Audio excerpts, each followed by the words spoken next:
पीछे चलते हैं। 8 नवंबर 2016 को हमारे देश में रात 8 बजे प्रधानमंत्री नरेंद्र मोदी संबोधन देते हैं।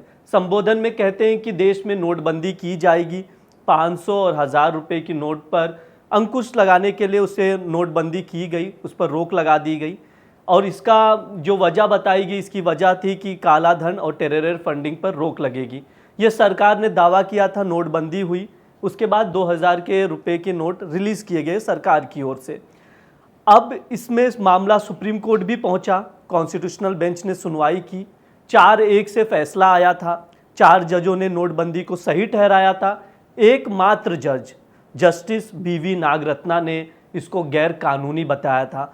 अभी रिसेंटली वो एक सम्मेलन में गई थी, नलसार लॉ यूनिवर्सिटी में आयोजित किया गया था, वार्षिक सम्मेलन था। उसमें बातचीत करते हुए उन्होंने 2 चीज़ें जो प्रमुख बात कही।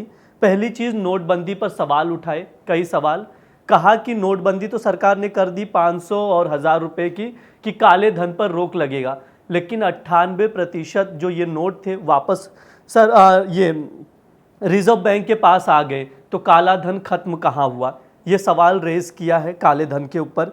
इसके अलावा जो सबसे प्रमुख बातें थी उसमें उन्होंने ये भी कहा, उस मजदूर के बारे में सोचिए जो रोज़ अपनी दिन भर की मजदूरी के बाद 500 या 1000 रुपये का नोट पता था और शाम को उसे बदल देता था कमाकर, जिससे वो दैनिक ज़रूरतों को सामान खरीदने के लिए अपनी दैनिक ज़रूरतें पूरा करता था। ये कहना है कि जस्टिस बीवी नागरत्ना यानी काले धन को सफ़ेद करने की बात पर सवाल खड़े किए हैं। इसके अलावा गवर्नर के रोल पे भी एक सवाल खड़े किए गए हैं। जस्टिस बीवी नागरत्ना ने कहा कि जो गवर्नर हैं काफ़ी देरी करते हैं, जो विधेयक पास हो जाता है विधानसभा में उसे अप्रूव करने के लिए।